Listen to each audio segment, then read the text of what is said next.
Hello po mga kababayan, kamusta po kayo? Sana po nasa maayos po kayong kalagayan.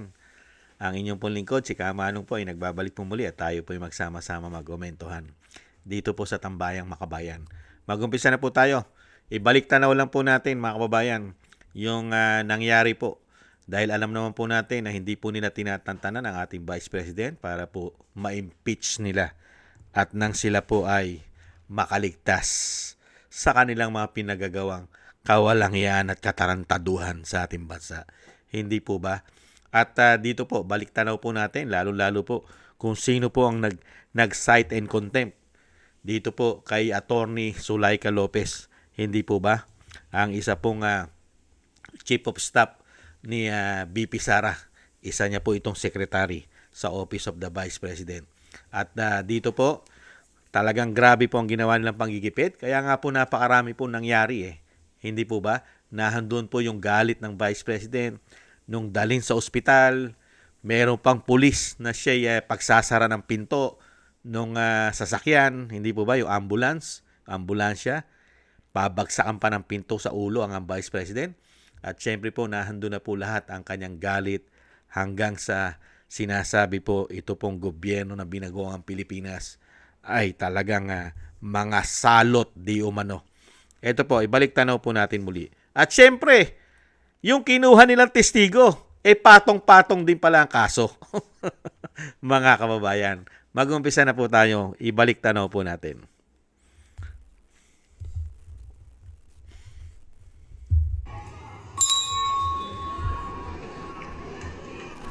Demanding the COA na wag sumunod doon sa subpina do sa STECUM.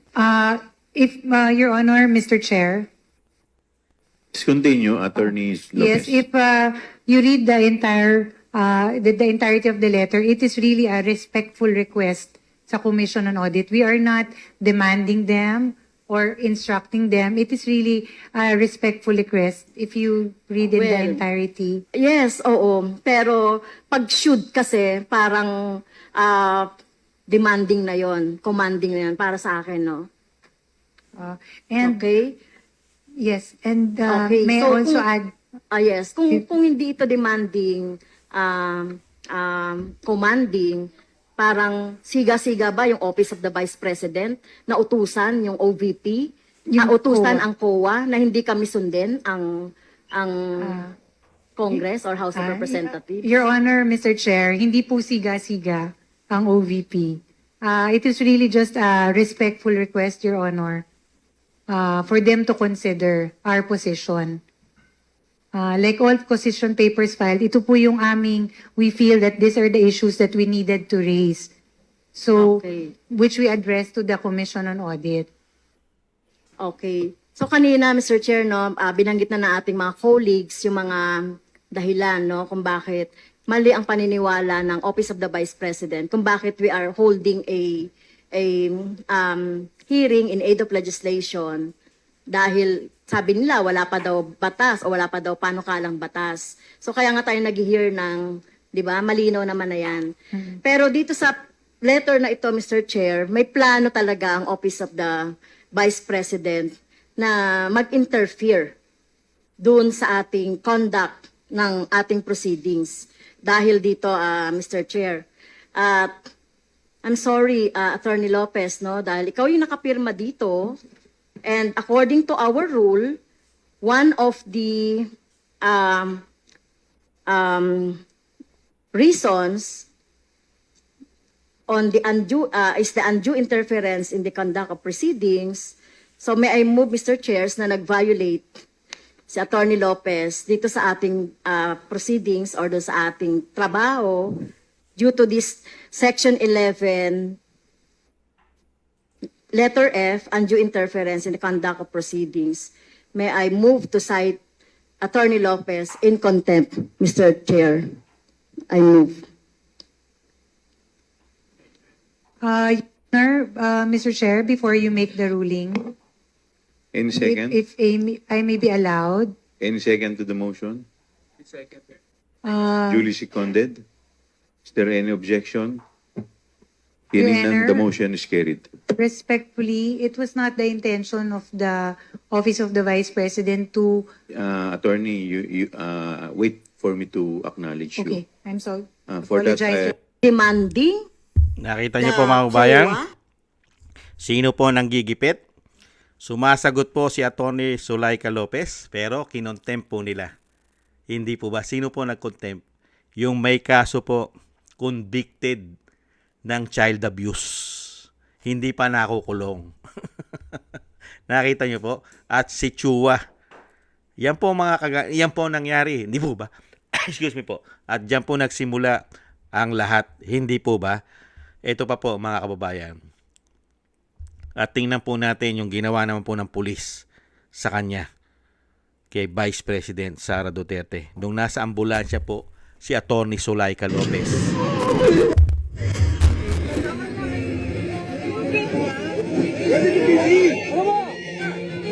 Nakita niyo po? Hindi ito convict. Ma'am, dadalhin po namin sa St. Luke's. Hindi. Kanina, sinabihan kayo sa St. Luke's. Dinala niyo Hindi dito. ko po alam. Ibang driver po yun. Nako, sir. Ibang driver po yun. Saan yan pupunta, sir? Nakita mo yung condition niya? Paano tatakbo yan? Sir, sumunod kayo ng lawful orders. Huwag yung alam nyo na injustice na sa mga tao. Huwag kayong bakla. Nakita niyo po mga tambay? Grabe no? Ang ginawa po nila.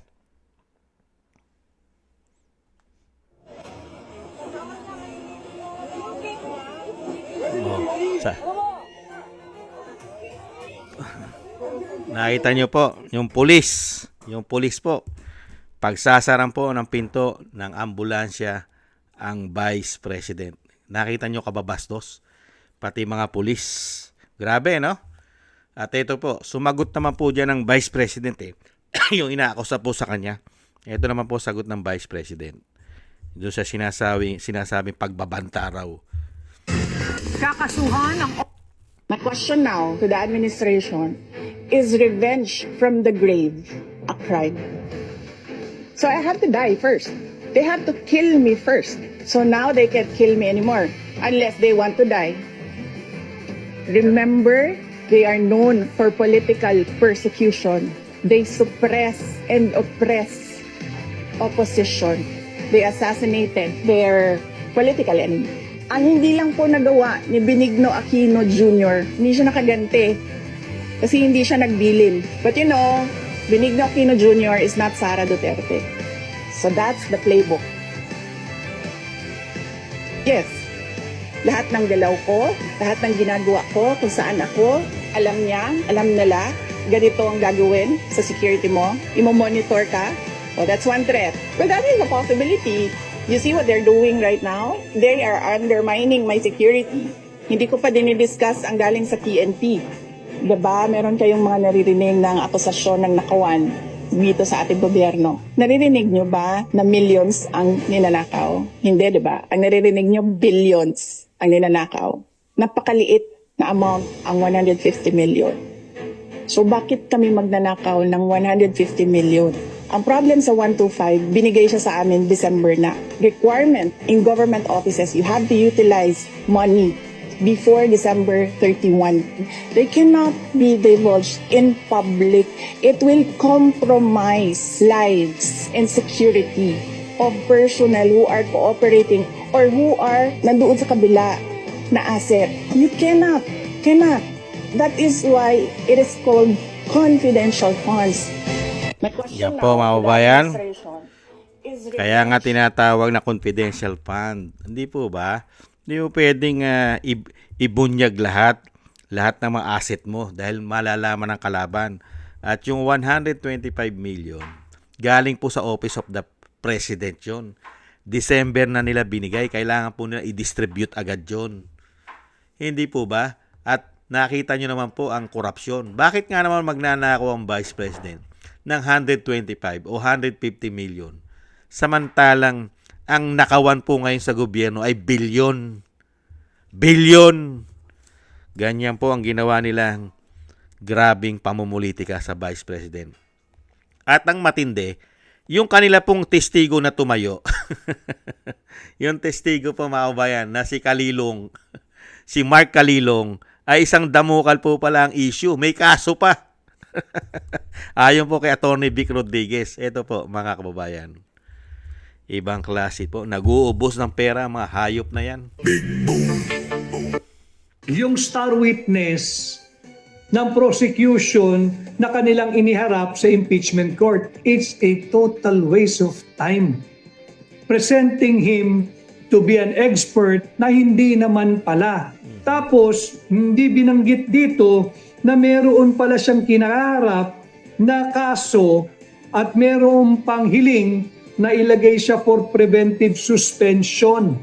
No, ang kaso niya ay hindi biro-biro. Arbitrary detention, delaying release, search warrants maliciously obtained and abuse in the service of those legally obtained, searching domicile without witness, falsification by public officer, employee, or notary, or ecclesiastic minister, perjury, robbery, extortion, theft, pagnanakaw.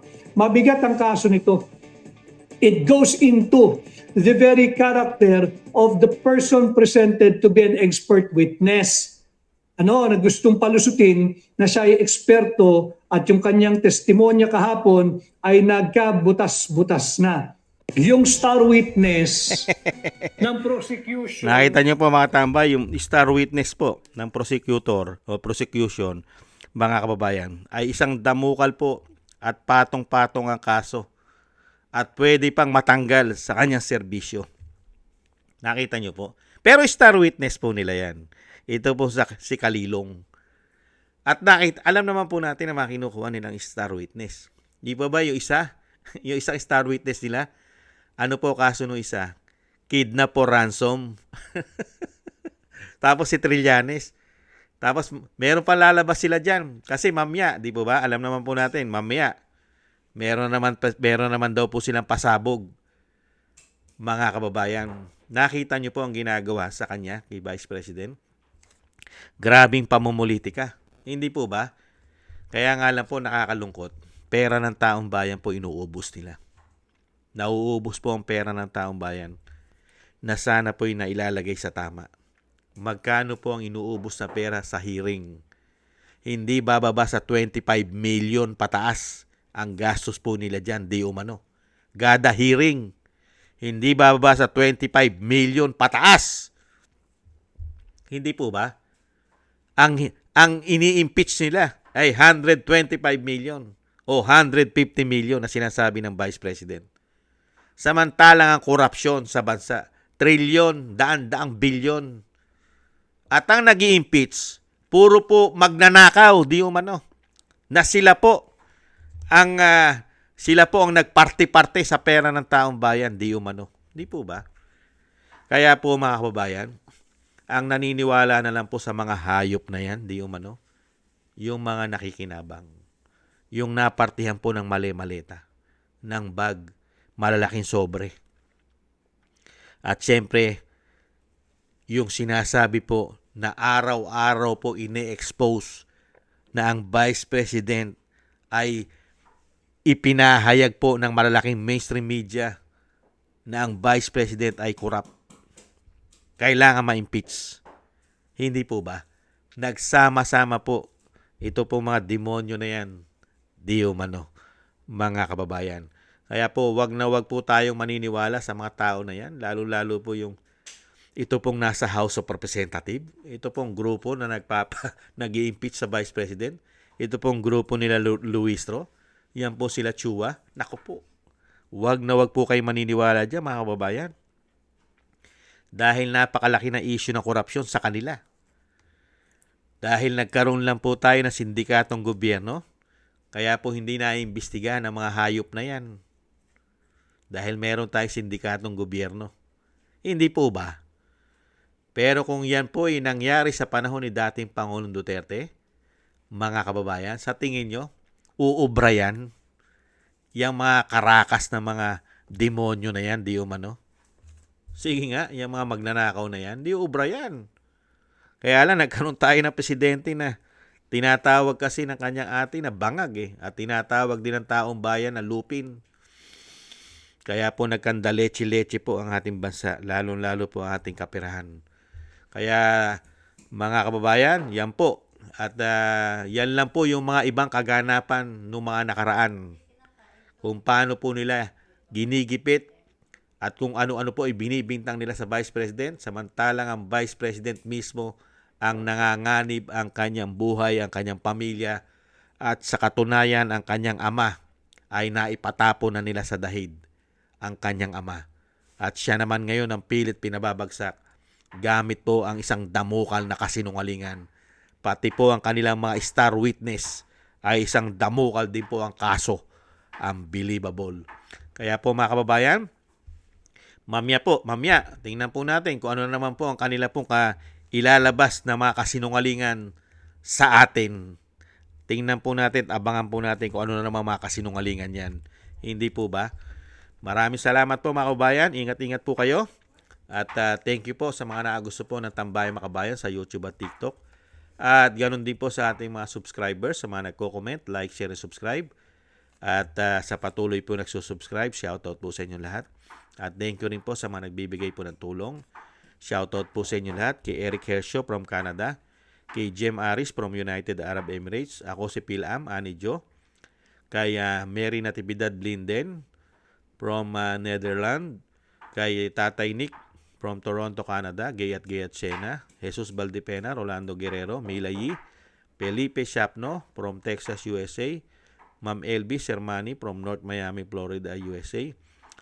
Mika Ligaspi, Frank Zamora from California, USA, at Romulo de Binagracia from Bacolod City. Thank you po mga kabayan. Shoutout po sa inyo lahat. Ingat-ingat po kayo sa inyong pumapagawa at God bless po sa inyo lahat. Tiis-tiis lang po tayo mga kabayan. Kailangan po natin magtiis. Muli po, paalam. Bye-bye.